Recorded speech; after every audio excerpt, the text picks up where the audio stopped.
Praise the Lord. परमेश्वराला धन्यवाद असो की त्यांना वेळ आपल्याला त्याच्या वचनातून ऐकण्यासाठी दिला.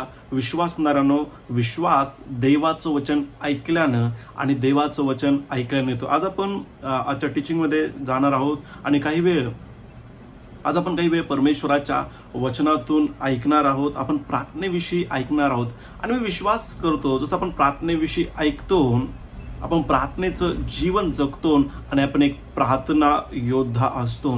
दुसरा इतिहास याचा 7 अध्याय आणि 14 वचन. दुसरा इतिहास 7 अध्याय आणि 14 वचन मी तुमच्यासाठी वाचतो. दुसरा इतिहास 7 अध्याय 14 वचन. त्या ठिकाणी असं लिहिलंय, तर माझे नाम ज्यांना दिले आहे त्या माझ्या लोकांनी दीन किंवा नम्र होऊन माझी प्रार्थना केली. विश्वासणाऱ्यांनो, परमेश्वर आपल्याकडून अपेक्षा करतो की आपण नम्र बनावं आणि प्रार्थना करावी. मला तुम्हाला सांगतो, घमंडी लोक कधी प्रार्थना करत नाही. नम्र लोक प्रार्थना करतात, कारण नम्र लोक मान्य करतात की त्यांना परमेश्वराची गरज आहे. घमंडी लोक म्हणतात की मला परमेश्वराची गरज नाही. म्हणून प्रभू म्हणतो, ज्या लोकांनी माझ्यावर विश्वास केलाय, जे माझ्यावर विश्वास ठेवून जीवन जगत आहे, त्या माझे लोक जर नम्र होतील आणि प्रार्थना करतील. एका विश्वासनाने प्रार्थना करणं खूप गरजेचं आहे. पुढंच लिहिलंय, आणि माझ्या दर्शनाविषयी उत्सुक होऊन ते आपल्या दृष्ट मार्गापासून परावृत्त झाले, तर मी स्वर्गातून त्यांची विनंती ऐकून त्यांच्या पापांची त्यांना क्षमा करीन व त्यांच्या देशातून क्लेश नाहीसे करीन. परमेश्वराच्या लोकांना खूप महत्वाचं हे वचन आहे की प्रभू, जर माझे लोक नम्र होतील आणि जर ते प्रार्थना करतील तर स्वर्गातून मी त्यांची प्रार्थना ऐकेन.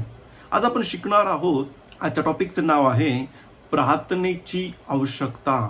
आजच्या टॉपिकचं नाव आहे प्रार्थनेची आवश्यकता. आणि त्याचा अर्थ हा आहे, ज्यावेळेस मी म्हणतो प्रार्थनेची आवश्यकता, याचा अर्थ हा आहे की प्रार्थना का केली पाहिजे, प्रार्थना करण्याची काय गरज आहे. ज्यावेळेस मी म्हणतो प्रार्थनेची आवश्यकता, याचा अर्थ मी तुम्हाला सांगू द्या की आपण प्रार्थना का केली पाहिजे. आणि आज आपण काही पॉईंट्स त्याच्याविषयी शिकणार आहोत. परंतु एक विश्वासणाऱ्यानं प्रार्थनेचं जीवन जगणं खूप गरजेचं आहे. आणि प्रार्थना आपण विशिष्ट दिवशी करत नाही. प्रार्थना फक्त आपण रविवारी करत नाही. प्रार्थना आपण समस्येत असल्यावर, त्रासामध्ये असल्यावर, आजारी पडल्यावर प्रार्थना करत नाही. आपण दररोज प्रार्थना करतो. मागच्या टीचिंगमध्ये आपण शिकलो माहिती आहे, प्रार्थना म्हणजे परमेश्वरासोबत सहभागिता करणं आहे. प्रार्थना करणं म्हणजे परमेश्वरासोबत जीवन जगणं आहे. आणि आपण प्रभू सोबत जीवन जगतो. विश्वासणाऱ्यांनो, आपण फक्त समस्येत असताना, काही आपल्यासमोर चॅलेंज आहे किंवा आपण आजारी आहोत म्हणून त्यावेळेस आपण प्रार्थना करत नाही. आणि प्रार्थना ठिकाणाबाबत नाही आहे. काही लोकांना प्रार्थना फक्त चर्चमध्ये केली जाते. काही लोकांना प्रार्थना फक्त 10 ते 1 वाजेपर्यंत रविवारची प्रार्थना नाही. प्रार्थनेची काही विशिष्ट वेळ नाही आहे. आपला परमेश्वर सर्व ज्ञानी, सर्व व्यापी आहे. आणि माहिती आहे, ज्यावेळेस आपण प्रार्थना करतो, परमेश्वर आपली प्रार्थना ऐकतो. विश्वासणारे मला तुम्हाला एनकरेज करायचं आहे की प्रार्थनेचं जीवन जगूया. सकाळी वेळ काढूया, प्रार्थना करूया. संध्याकाळी वेळ काढूया, आपण आपल्या जबाबदाऱ्या पूर्ण करूया. काही लोक कामावर असतात, काही लोक जॉब करतात, काही स्त्रिया त्यांना त्यांच्या कुटुंबाची जबाबदारी, त्या जबाबदारी पूर्ण करून आपण प्रार्थनेचं जीवन जगूया. कारण आपल्या जीवनामध्ये परमेश्वराचं काम तेवढंच दिसणार आहे जेवढं आपण प्रार्थना करतो. बायबलमधले हिजकिया नावाचा राजा, ज्याला परमेश्वराकडून निरोप आला की पहा, तुझी वेळ आता पूर्ण झाली, तू आता माझ्याकडे येण्याची वेळ झाली. त्याला सांगण्यात आलं की पहा, आता तू आवरावर कर. परंतु बायबलमधले हिजकिया राजा मनस्वी रडला आणि त्यानं प्रार्थना केली. अनेक लोक समस्येचा सामना करत आहे आणि ते रडत आहे आणि परमेश्वराला दोष देत आहे. परंतु हिजकियानं काय केलं माहिती आहे, त्यांनी परमेश्वराला दोष नाही दिला. त्यानं काय केलं माहिती आहे का, प्रार्थना केली आणि परमेश्वरानं त्याच्या प्रार्थनेचं उत्तर त्याला दिलं आणि त्याचे आयुष्य 15 वर्ष वाढलं. परमेश्वराच्या लोकांनो, मला असं तुम्हाला सांगते, आपण वेगवेगळ्या समस्येचा सामना करतो. वेगवेगळ्या गोष्टीचा आपल्याला त्याला तोंड द्यावं लागतं. परंतु त्या परिस्थितीत जर तुम्ही परमेश्वराला दोष देण्याऐवजी एक विश्वासणारा, जो तो परमेश्वराला दोष देत आहे, याचा अर्थ काय माहिती का, तो त्याच्या परमेश्वराला ओळखत नाही. बायबल सांगितलं की ज्यानं आपला एकुलता एक पुत्र प्रभू येशू ख्रिस्त दिला. विचार करा, एकुलता एक पुत्र प्रभू येशू ख्रिस्त दिला, तो आपल्याला बाकीच्या गोष्टी देणार नाही काय? तेच लोक परमेश्वराला दोष देतात जे प्रभूला ओळखत नाही. म्हणून वचनासोबत वेळ घालवा, तुम्हाला समजेल की परमेश्वर किती चांगला आहे, परमेश्वर किती प्रेमळ आहे. विश्वासणाऱ्यांनो, आपण प्रार्थनेचं जीवन जगलं पाहिजे. असे एक पण सकाळ नाही पाहिजे की आपण प्रार्थना केली नाही, असे एक पण संध्याकाळ नसली पाहिजे की आपण प्रार्थना केली नाही. एक खूप महत्वाची गोष्ट मी तुम्हाला सांगतो परमेश्वराच्या लोकांनो, जोपर्यंत आपण प्रार्थना करण्याचा निर्णय करणार नाही, जोपर्यंत आपण प्रार्थना करण्याचा निर्णय करणार नाही, तोपर्यंत आपण प्रार्थनेचं जीवन जगू शकणार नाही. प्रत्येकाकडे 24 घंटे आहे, प्रत्येकाला जबाबदाऱ्या आहे, प्रत्येक व्यक्ती बिझी आहे, व्यस्त आहे. पण काही लोक माहिती वेळ काढतात आणि ते प्रार्थना करतात. जर तुम्हाला प्रार्थनेचं जीवन जगायचंय, आज या समय मला तुम्हाला सांगू द्या, विश्वासणाऱ्यांनो, वेळ काढा. वेळ मिळणार नाहीये, तुम्हाला वेळ काढावं लागेल सकाळी आणि संध्याकाळी. आणि तुम्ही जसं प्रार्थनेमध्ये बसतात, परमेश्वराचं काम तुमच्या जीवनामध्ये दिसेल. आणि आपण शिकवतो की प्रार्थनेची आवश्यकता, का आपण प्रार्थना केली पाहिजे. काही लोकांना वाटतं माहिती का, समस्या नाही तर प्रार्थना करायची गरज नाही, प्रार्थना फक्त चर्चमध्ये केली जाते, आता आपण घरी तर कशाला प्रार्थना करायची. आज 3 पॉईंटमधून आपण शिकणार आहोत की प्रार्थना करणं का गरजेचं आहे. आणि जसं मी बोलतो प्रार्थना करण्याची गरज काय आहे, याचा अर्थ काय, मी तुम्हाला समजून सांगण्याचा प्रयत्न करत आहे की आपण दररोज प्रार्थना का केली पाहिजे. वाचू एक वचन आणि आजच्या पहिल्या पॉईंटमध्ये आपण जाऊया. योहान कृष्णवर्तमान याचा 15 अध्याय आणि 5 वचन. योहान कृष्णवर्तमान 15 अध्याय आणि 5 वचन मी तुमच्यासाठी वाचतो. प्रभू म्हणतो की मीच वेल आहे, तुम्ही फाटे आहात. जो माझ्यामध्ये राहतो आणि मी ज्याच्यामध्ये राहतो तो पुष्कळ फळ देतो, कारण माझ्यापासून वेगळे असल्यास तुम्हाला काही करता येत नाही.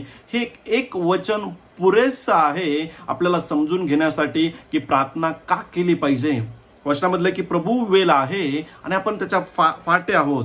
फाट्याला जे काही गरज आहे ते सर्व काही वेलाद्वारे मिळतं. तसं आपल्याला जीवन जगण्यासाठी ज्या काही गोष्टीची गरज आहे ते आपल्याला प्रभूपासून मिळतात. आजचा पहिल्या पॉईंटमध्ये जाण्यापूर्वी मी आज तुम्हाला एनकरेज कर, माहिती आहे का, की प्रभू आपला वेल आहे, आपण त्याच्यावर अवलंबून जीवन जगतो. आपल्याला ज्या काही गोष्टीची गरज आहे ते आपल्याला प्रभूकडून मिळतात. पहिला पॉईंट, का प्रार्थना करणं गरजेचं, का आपण दररोज प्रार्थनेचं जीवन जगलं पाहिजे, का आपण दररोज प्रार्थना केली पाहिजे. आज आपण शिकतो, आजच्या टॉपिकचं नाव आहे प्रार्थनेची आवश्यकता, म्हणजे का प्रार्थना केली पाहिजे. पहिला पॉइंट, विश्वासणाऱ्यासाठी प्रार्थना ही एक गरज आहे आणि तुम्ही प्रार्थनेशिवाय ख्रिस्ताचं जीवन जगू शकत नाही. पहिला पॉइंट हा आहे, विश्वासणाऱ्यासाठी प्रार्थना ही एक गरज आहे, तुम्ही प्रार्थनेशिवाय ख्रिस्ताचं जीवन जगू शकत नाही. व्यवस्था आहे का, स्वार्थी जीवन जगण्यासाठी तुम्हाला प्रार्थना करायची गरज नाहीये, जगिक जीवन जगण्यासाठी तुम्हाला प्रार्थना करायची गरज नाही. ज्यावेळेस तुम्हाला ख्रिस्तासारखं जीवन जगायचंय, ते जीवन जगण्यासाठी, विश्वासू जीवन जगण्यासाठी तुम्हाला आणि मला प्रार्थनेची खूप गरज आहे. जसं आपण माहिती आहे का, प्रभूच्या उपस्थितीत बसतो, जसं आपण प्रार्थना करतो, माहित आहे ख्रिस्ताचं जीवन जगण्यासाठी. जसं प्रभू येशू ख्रिस्त पवित्र होता, जसं प्रभू येशू ख्रिस्त न घाबरता तो जीवन जगणारा होता, जर त्या प्रकारे आपल्याला जीवन जगायचंय तर आपल्याला प्रार्थनेची गरज आहे. विश्वासणाऱ्यांनो, ख्रिस्ती जीवन किंवा प्रभू येशू सारखं जीवन जगण्यासाठी आपल्याला माहित आहे शक्तीची गरज आहे, ताकदीची गरज आहे. आणि ती ताकद, ते सामर्थ्य एका विश्वासणाऱ्याला प्रार्थनेमध्ये मिळतं. विचार करा, प्रभू येशू ख्रिस्त क्रूसावर असताना त्याच्या हातापायामध्ये खिळे ठोकले होते, वचनामध्ये त्याच्या डोक्यामध्ये काट्याचा मुकुट होता, लोक त्याची निंदा करते, लोक त्याच्यावर थुकत होते, आणि प्रभू येशू क्रूसावरून बोलला, हे पित्या यांना काय कर, क्षमा कर. मला तुम्हाला सांगतो, त्याच्या जागी जर आपण असतो तर आपण क्षमा करू शकलो नसतो. आणि माहिती आहे, प्रभू येशूनं त्या ठिकाणी त्याच्या शत्रूंना, त्याच्या विरोधात बोलणाऱ्यांना क्षमा केलं. आणि ते जीवन जगण्यासाठी, परंतु ख्रिस्ताचं जीवन जगण्यासाठी आपल्याला सामर्थ्याची गरज आहे, आपल्याला ताकदीची गरज आहे. आणि माहिती आहे, ती शक्ती आपल्याला कुठे मिळते माहिती का, ज्या वेळेस आपण प्रार्थनेचं जीवन जगतो, प्रार्थनेमध्ये ती शक्ती आपल्याला मिळते. मी पुन्हा सांगेन, प्रार्थनेमध्ये ती शक्ती मिळते. विश्वास न, जसं माहित आहे, आपण जीवन जगण्यासाठी आपल्याला ऑक्सिजनची गरज आहे. जर आपल्याकडे कार असो या नसो, आपण जिवंत राहू शकतो. पण आपल्याकडे जर ऑक्सिजन नाहीये, आपण जिवंत राहू शकत नाही. तसं आहे, विश्वासणाऱ्यांसाठी प्रार्थना एक गरज आहे. उदाहरणार्थ माहिती, तुम्ही गावामध्ये गेलात आणि तुम्ही लस्सी पिलात, उसाचा रस पिलात, लिंबू सरबत पिला किंवा चहा पिला, कॉफी पिला, याच्यानं तुमची तहान भागणार नाहीये. जर एका व्यक्तीची तहान भागण्यासाठी पाण्याची गरज आहे. एक व्यक्तीची तहान भागण्यासाठी कशाची गरज आहे, पाण्याची गरज आहे. चहा पिऊन आपली तहान भागणार नाहीये.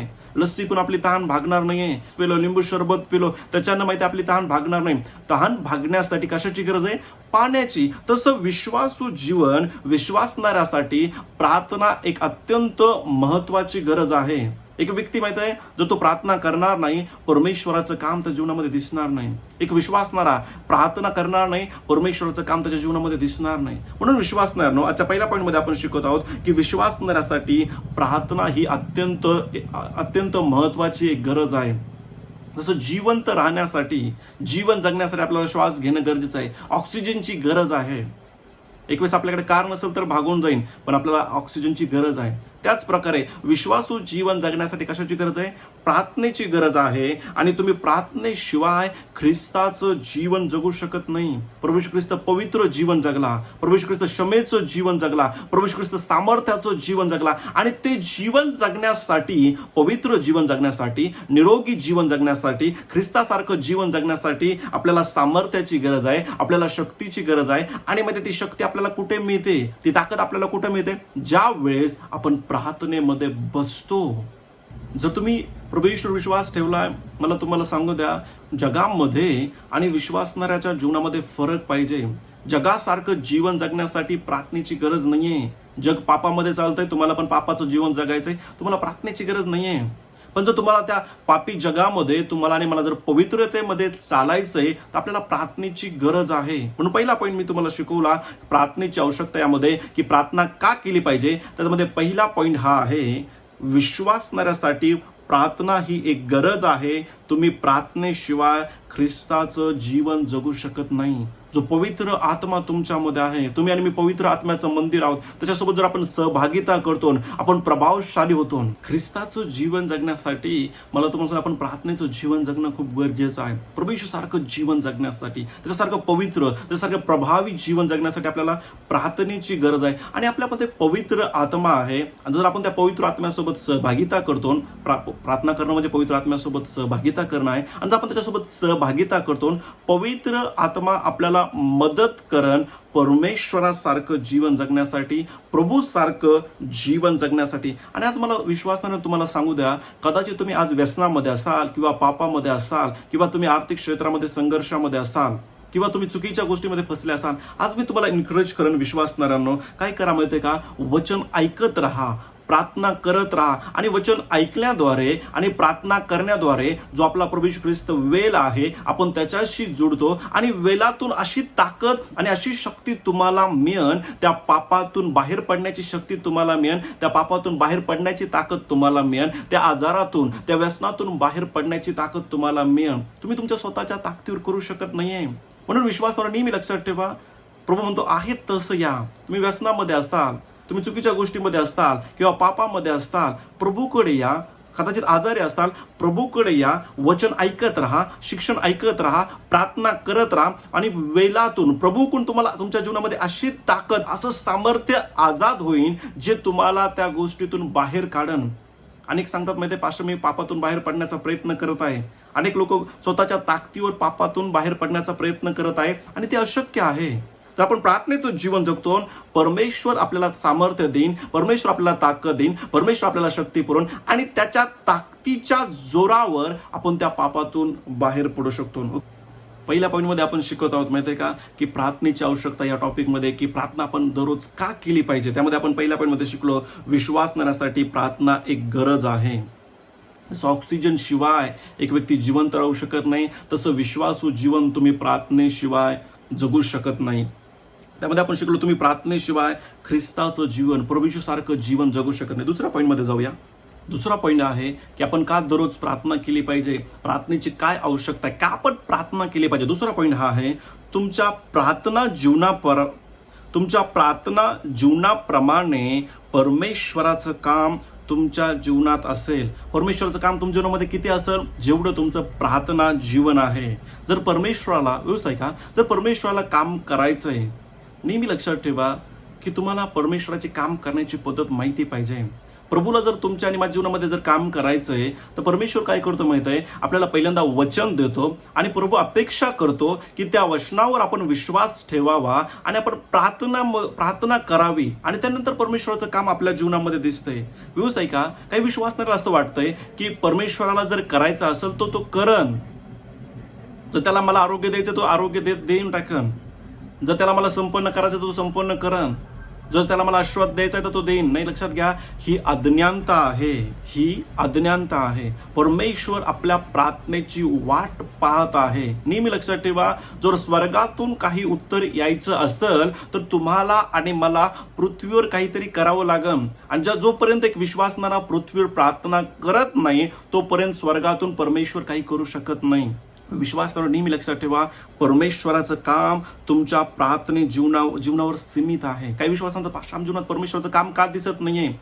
चेक करा तुमच्या प्रार्थनेचं जीवन किती आहे. आणि जसं मी प्रार्थनेचं जीवन बोलतो त्यावेळेस मी असं नाही बोलतो 2 मिनिटाची प्रार्थना, धन्यवाद पिता, धन्यवाद येशूच्या नावामध्ये, याच्यासाठी धन्यवाद, नाही त्याच्यासाठी धन्यवाद. ही बालक लोक प्रार्थना करतात. आपल्याला आता प्रार्थनेमध्ये वाढायचंय. आपण 2-3 मिनिटाची प्रार्थना करून प्रभूला खुश आणि मी खुश आणि येशू खुश आणि परमेश्वर दास खुश असं आपण जीवन जगत नाही. आपण प्रार्थनेचं जीवन जगतो. आपण प्रार्थनेमध्ये एक चांगला वेळ घालवतो. 2-3 मिनिटाची प्रार्थना नाही. अनेक लोक माहिती आहे का, शारीरिक विश्वासणारे प्रार्थनेची वेळ एकदम थोडी इतके जास्त वेळ नको करायला. शारीरिक गोष्टी असल्या का खूप जास्त वेळ ते करतात. आपल्याला आत्मिक क्षेत्रामध्ये वाढण्याची वेळ आली. परमेश्वराचं काम तुमच्या जीवनामध्ये तुमच्या प्रार्थनेच्या जीवनानुसार दिसल. आणि देवाच्या लोकांना आपण मागच्या टीचिंगमध्ये शिकलो की प्रार्थना कशी करायची. ती टीचिंग घ्या आणि शिका प्रार्थना कशी करायची. आणि ते सिद्धांत लागू करून तुम्ही दररोज प्रार्थना करतात. काय घडेल माहिती आहे का? व्यवस्थित आहे का? परमेश्वराचं काम तुमच्या जीवनामध्ये वाढल. प्रभू तुमच्या जीवनामध्ये खूप जास्त काम करन. जेवढं तुमची प्रार्थना जीवन मजबूत असन, जेवढं तुमचं प्रार्थना जीवन गहिरं असन, जेवढं तुमचं प्रार्थना जीवन जास्त असेल तेवढं परमेश्वराचं काम तुमच्या जीवनामध्ये चांगलं आणि जास्त असन. वाचू एक वचन, मत्ती कृष्णवर्तमान 9 अध्याय 37 आणि 38 वचन मी तुमच्यासाठी वाचतो. तेव्हा तो आपल्या शिष्यांना म्हणाला, पीक फार आहे. येशू म्हणाला त्याच्या शिष्याला म्हणाला, पीक फार आहे हे खरे, पण कामकरी थोडे आहेत. यास्तव पिकाच्या धन्याने आपल्या कापणीस कामकरी पाठवून द्यावेत, म्हणून त्याची काय करा? प्रार्थना करा. माझा प्रश्न आहे तुम्हाला, प्रभूला समजत आहे पीक फार आहे, कामकरी थोडे आहे, आणि मग परमेश्वराने डायरेक्ट कामकरी पाठवायला पाहिजे ना? का परमेश्वर डायरेक्ट कामकरी पाठवत नाही? कारण परमेश्वराचं काम आपल्या जीवनामध्ये जर दिसायचं असेल तर आपल्याला प्रार्थना करावी लागेल. नेहमी लक्षात ठेवा, पुन्हा मी सांगेन की ज्यावेळेस पृथ्वीवर एक व्यक्ती प्रार्थना करतो त्याच वेळेत स्वर्गातून परमेश्वर काम करण्यास सुरू होतं. काही लोक म्हणतात, पास्टर परमेश्वर जर एवढा चांगला तर लोक का आजारी, का लोक समस्येत आहे? कारण प्रॉब्लेम हा आहे की ते प्रार्थना करत नाही आहे. जर ते प्रार्थना करतील परमेश्वर स्वर्गातून त्यांची प्रार्थना ऐकल. म्हणून देवाच्या लोकांनी नेहमी लक्षात ठेवा, परमेश्वर प्रार्थनेद्वारे काम करतो. वचनामध्ये ज्यावेळेस परमेश्वर सदोम आणि गमोरे या शहरांचा नाश करण्यासाठी जात होता, त्यानं अब्रामाला का सांगितलं की मी नाश करण्यासाठी जात आहे? कारण त्याची अपेक्षा होती की अब्रामानं प्रार्थना करावी आणि परमेश्वरानं सदोम आणि गमोरेचा नाश रोखावा. बायबलमध्ये दिलंय की का परमेश्वरानं सांगितलं नोहाला की 40 दिवस आणि 40 रात्र मी पृथ्वीवर खूप पाऊस पाठवणार आहे, खूप पाप वाढलाय, मी सगळ्या लोकांचा नाश करणार आहे. कारण परमेश्वर अपेक्षा करत होता की नोहा प्रार्थना करण आणि मग परमेश्वराचं काम त्या ठिकाणी करण. म्हणून विश्वास नेहमी लक्षात ठेवा, तुम्हाला माहिती पाहिजे की तुमच्या जीवनामध्ये परमेश्वराचं काम तुमच्या प्रार्थने जीवनानुसार असेल. कदाचित आज असं असेल माहिती, तुम्ही आजारी असाल, आर्थिक क्षेत्रामध्ये प्रॉब्लेममध्ये असाल, तुम्ही तुमच्या लेकराबाबत चिंतेमध्ये असाल, कुटुंबाबाबत चिंतेमध्ये असाल. माझा प्रश्न हा आहे, ठीक आहे समस्या आहे, पण तुम्ही काय करतात त्या समस्येच्या टाइमिंग? काय म्हणतो, पास्टर मी परमेश्वराची वाट बघत आहे. नाही, तुम्हाला परमेश्वराची वाट बघण्याची गरज नाही. तुम्हाला वचन घेण्याची गरज आहे. त्या वचनावर विश्वास करून तुम्हाला प्रार्थना करण्याची गरज आहे. आणि जसं तुम्ही प्रार्थनेचं जीवन जगतात, परमेश्वराचं काम तुमच्या जीवनामध्ये दिसतं.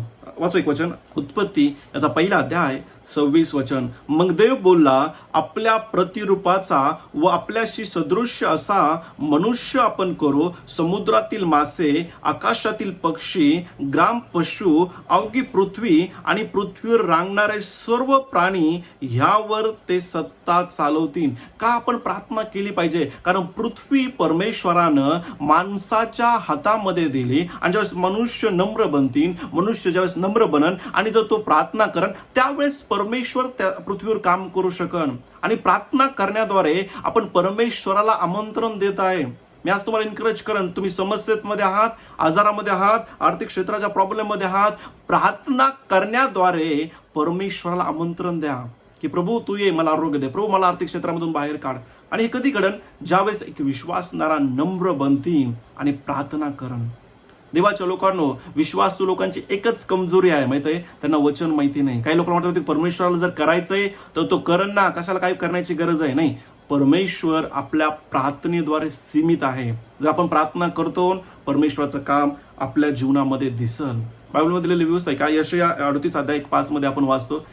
यशाया 38 अध्याय 1-5 वचनामध्ये की ज्यावेळेस हिजकियाला निरोप आला त्यावेळेस हिजकियानं प्रार्थना केली. त्याने काय केली? प्रार्थना केली. आणि जसं त्याने प्रार्थनेचं जीवन जगला, त्याचं आयुष्य वाढलं. माझा प्रश्न हा आहे, जर हिजकिया राजानं प्रार्थना केली नसती, त्याचं आयुष्य वाढलं असतं का? नसतं वाढलं. प्रार्थनेची का आवश्यकता आहे? कारण परमेश्वराचं काम आपल्या जीवनामध्ये आपल्या प्रार्थना जीवनाप्रमाणे दिसल. काही लोक माहिती आहे का, प्रार्थना करत नाही म्हणून प्रभूचं काही काम दिसत नाही. मी आज तुम्हाला एनकरेज करेन, विश्वासणाऱ्यांनो, प्रार्थनेचं जीवन जगूया, आपल्या जबाबदाऱ्या पूर्ण करूया, काम करूया आणि प्रभूचा एक वेळ काढूया. सकाळी मी ह्या वेळेमध्ये प्रभूच्या उपस्थितीमध्ये वेळ घालवून, संध्याकाळी मी ह्या वेळेमध्ये मी प्रभूच्या उपस्थितीमध्ये वेळ घालवून, आणि तो वेळ प्रार्थनेचं जीवन जगण्यामध्ये, प्रार्थना करण्यामध्ये घालवा आणि प्रभूचं काम तुमच्या जीवनामध्ये वाढेल. तिसरा पॉईंट, का आपण प्रार्थना केली पाहिजे. आपण शिकतो की प्रार्थनेची आवश्यकता, आणि प्रार्थनेची आवश्यकता याचा अर्थ आहे की प्रार्थना का केली पाहिजे.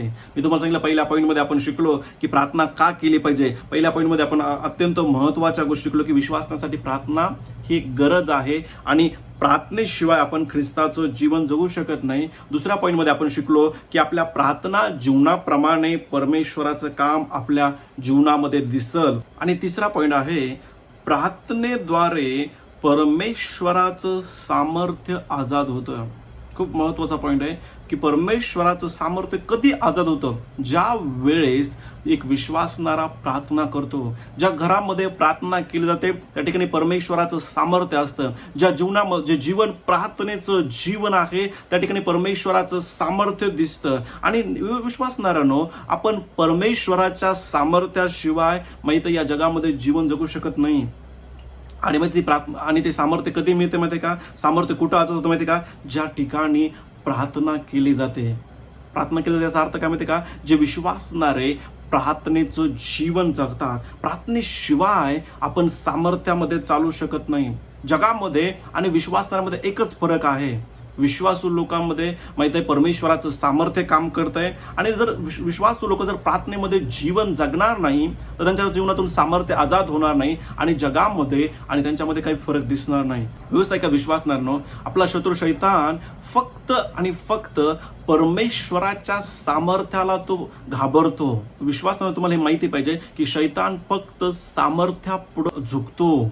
जिथे कुठे परमेश्वराचं सामर्थ्य असतं ते शैतान झुकतो. माहित आहे, अनेक विश्वासणारे सांगतात, पास्टर आमच्या जीवनामध्ये शैतान असं करत आहे, माझ्या लेकरांना आजारी पडत आहे, आमच्या घरामध्ये वाद होतोय, आमच्या जीवनामध्ये अशांती आहे, आमच्या पती पत्नीचे रिश्ते खराब आहे. माझा प्रश्न आहे तुम्हाला की का शैतान त्या ठिकाणी काम करत आहे? माहित आहे, कारण तुम्ही प्रार्थनेचं जीवन जगत नाहीये, आणि जर तुम्ही प्रार्थनेचं जीवन जगत नाहीये तर परमेश्वराचं सामर्थ्य असणार नाही, आणि शैतान फक्त परमेश्वराच्या सामर्थ्यापुढे झुकतो. जर माहिती तुम्ही नम्र बनता आणि तुम्ही प्रार्थना करण्यास सुरू करता, तुम्ही प्रार्थनेचं जीवन जगता, तुमच्या घरामध्ये तुम्ही प्रार्थना करत आहात, तुमच्या पतीसाठी, तुमच्या पत्नीसाठी, तुमच्या लेकरांसाठी, तुमच्या आर्थिक क्षेत्राबाबत, तुमच्या लेकरांच्या भविष्याबाबत जर तुम्ही प्रार्थना करत आहात, काय करत माहिती का? परमेश्वराचं सामर्थ्य आजाद होईल आणि शैतान त्या ठिकाणी झुकून तुमच्या कुटुंबाला, तुमच्या लेकरांच्या जीवनाला तो सोडून निघून जाईल.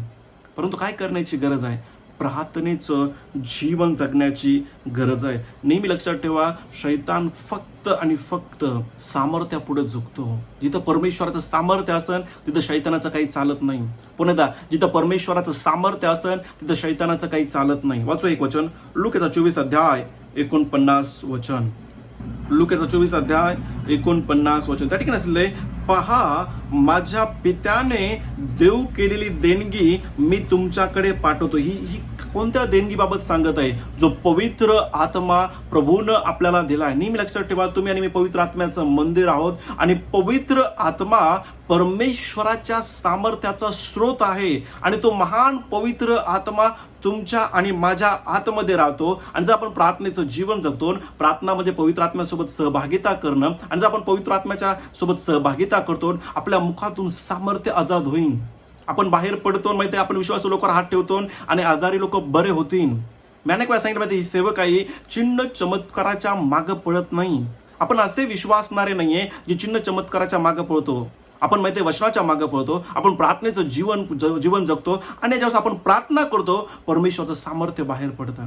प्रभू त्याच्या वचनामध्ये म्हणतो, पहा माझ्या पित्याने देव केलेली देणगी म्हणजे पवित्र आत्मा मी तुमच्याकडे पाठवतो. तुम्ही स्वर्गीय सामर्थ्याने, परमेश्वराच्या सामर्थ्याने युक्त व्हाल, तोपर्यंत यरुशलेम शहरात राहा. परमेश्वराचं सामर्थ्य जर आपल्या जीवनामध्ये दिसत नाहीये, शैतानासाठी आपण मजाक बनतो. म्हणून नेहमी लक्षात ठेवा, परमेश्वराचं सामर्थ्य त्या ठिकाणी आजाद होतं जे जीवन प्रार्थनेचं जीवन आहे. वेळ काढूया, माहिती वेळ काढूया.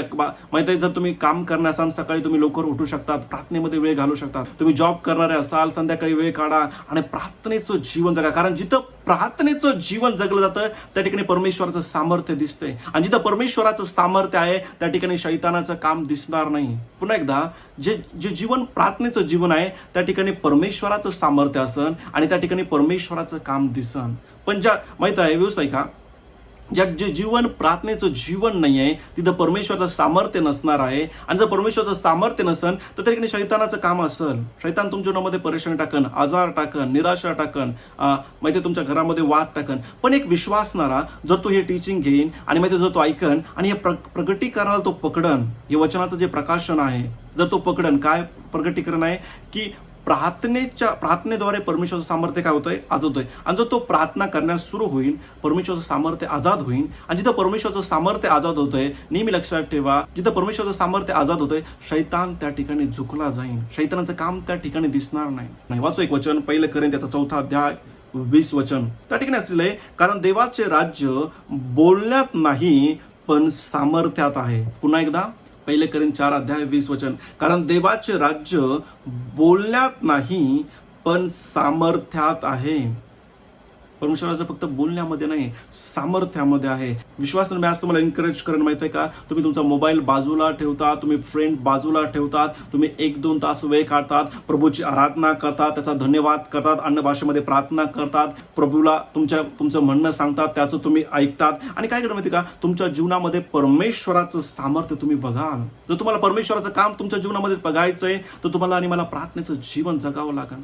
म्हणून थांबण्यापूर्वी मी आज तुम्हाला एनकरेज करेन, माहित आहे की फोन बाजूला ठेवा, काही वेळ बाकीचे लोक बाजूला ठेवा, मित्र बाजूला ठेवा आणि काय करा माहिती आहे का, प्रभूच्या उपस्थितीमध्ये वेळ घालवा, त्याची आराधना करा, त्याचा धन्यवाद करा, अन्य भाषेमध्ये प्रार्थना करा, प्रभूशी बोला, प्रभूचं ऐका. जसं तुम्ही प्रार्थनेचं जीवन जगतात तुम्ही परमेश्वराचं सामर्थ्य बघता.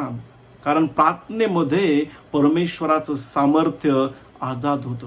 विश्वास न मी थांबण्यापूर्वी पुन्हा एनकरेज करेन, विश्वासू जीवन प्रार्थनेचं जीवन आहे. का आपण प्रार्थना केली पाहिजे. आज आपण शिकवतो की प्रार्थनेची आवश्यकता टॉपिक विषयी शिकत आहोत. प्रार्थनेची आवश्यकता म्हणजे का प्रार्थना केली पाहिजे. त्यामध्ये आपण पहिला पॉईंट शिकलो, खूप महत्वाचा तो पॉईंट होता की विश्वासणाऱ्यासाठी प्रार्थना ही एक गरज आहे.